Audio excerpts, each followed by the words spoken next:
आदाब, नमस्कार। The red mic में आपका स्वागत है।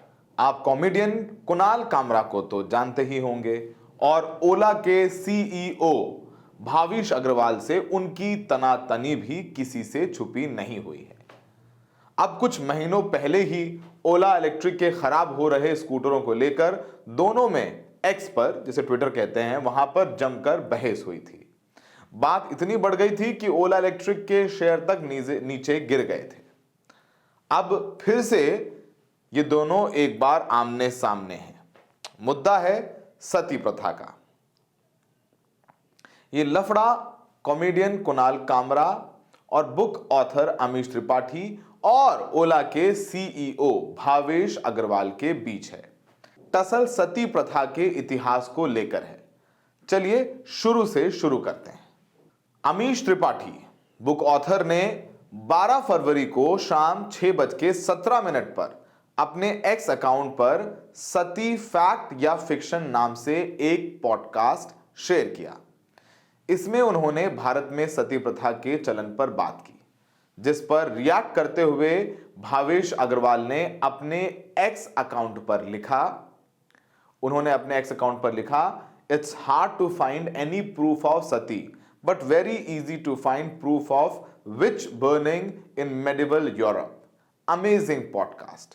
अगर हिंदी में अनुवाद करके समझें तो उन्होंने लिखा कि सती प्रथा से जुड़े सबूत मिलने मुश्किल हैं भारत में, लेकिन मध्यकाल के यूरोप में विच हंटिंग यानी औरतों को चुड़ैल कहकर जला देने के सबूत ढूंढने आसान है। क्या शानदार पॉडकास्ट है। अब ये भावेश ने पोस्ट करी 12 फरवरी को लगभग 11:46 पर। इसके बाद 24 घंटे गुजर जाने के बाद एंट्री होती है कुणाल कामरा की, जहां से तर्क और वितर्क शुरू हुआ। कुणाल कामरा ने पोस्ट करते हुए लिखा कि राजा राम मोहन रॉय ने सती प्रथा के खिलाफ लड़ाई लड़ी थी, जिसे साल 1829 में खत्म कर दिया गया। लेकिन भारत में सती प्रथा से जुड़ा सबसे हालिया घटना, जो सबसे हालिया वाकया है, वो साल 1987 में घटा था। इसी के साथ आखिर में कुणाल कामरा ने भावेश पर तंज भी कस दिया। उन्होंने लिखा कि प्लीज अपने इमोबाइल होते ऑटोमोबाइल पर ध्यान दें, मतलब अपने बंद पड़े ऑटोमोबाइल पर ध्यान दें, उस कारोबार पर ध्यान देना शुरू करो। अब तो बात बढ़ गई आगे, तलवारें निकल आई कि कुणाल कामरा ने तो ट्रोल कर दिया। दरअसल अमीश त्रिपाठी ने ये जो पॉडकास्ट किया है उसमें बताया है कि सती प्रथा के बहुत ज़्यादा उदाहरण नहीं मिलते हैं। उसी पर ये पूरा फैक्ट चेक शुरू हो गया। भावेश अग्रवाल ओला के सीईओ है। ओला वही चीज़ जो आप ओला स्कूटर, ओला कार, उन्हीं की बात कर रहे हैं। अब उन्होंने बोल दिया कि हाँ, ऐसे सबूत नहीं मिलते हैं, लेकिन यूरोप में तो महिलाओं को जला देते थे मेडिवल टाइम में, उसके सबूत मिलते हैं। उसी पर कुणाल कामरा ने कहा कि भैया, राजा राम मोहन रॉय ने तो लड़ाई लड़ी, सती प्रथा को बैन करवाया था। हम पूरी बात बताएंगे, पूरा घटनाक्रम बताएंगे सती प्रथा के बारे में भी। रुकिए, आखिरी तक ये वीडियो देखिए।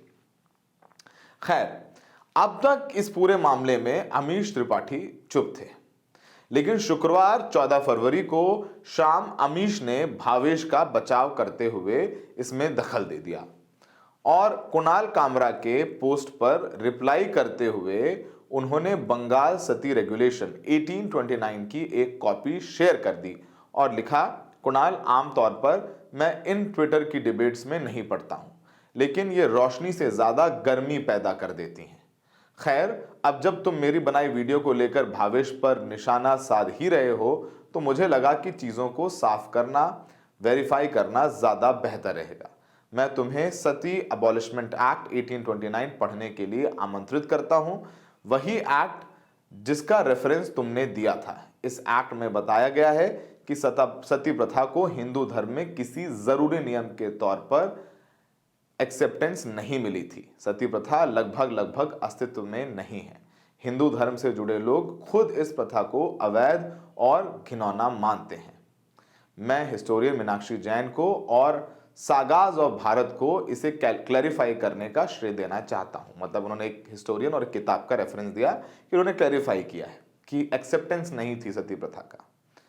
और अमीश त्रिपाठी ने लिखा कि इन सब बातों के अलावा अगर मैं एक और सुझाव देना चाहूं तो वो कुणाल आपको बहस करते वक्त मर्यादाओं को महत्व देना चाहिए।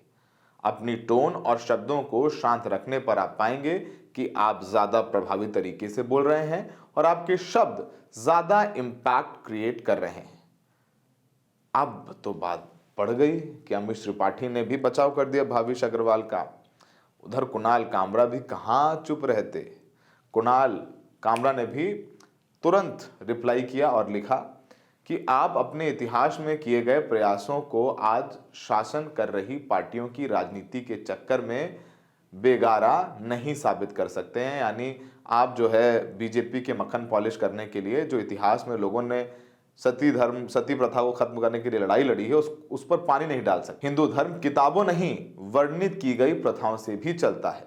ये प्रथा चलन में थी और पुरुषों और महिलाओं ने इसके खिलाफ लड़ाई लड़ी है। उनके स्ट्रगल्स, उनकी लड़ाइयां अच्छी तरह से वेल डॉक्यूमेंटेड हैं। इसका सबसे पहला मामला बीसी यानी बिफोर क्राइस्ट एरा में दर्ज किया गया और आखिरी 1987 में। यही कारण है कि बुक स्टोर्स में कथाओं और इतिहास के दो अलग अलग सेक्शंस हैं, दोनों को जोड़कर कंफ्यूज ना हो। कुणाल यहीं पर शांत नहीं हुए। कुणाल ने आगे बढ़ते हुए भावेश अग्रवाल को टैग करते हुए एक और पोस्ट किया। उन्होंने लिखा, हाय भावेश, क्या आप सभी को बता सकते हैं कि कब तक ओला सर्विस से जुड़ी समस्याएं सही हो पाएंगी। इधर कुणाल कामरा ने जॉय भट्टाचार्य नाम के यूजर का पोस्ट भी रिपोस्ट किया है। इस पोस्ट में जॉय कहते हैं कि मेरा इस डिबेट में कोई रोल नहीं है, लेकिन साल 1950 के पहले उत्तर प्रदेश का नाम ही अस्तित्व में नहीं था।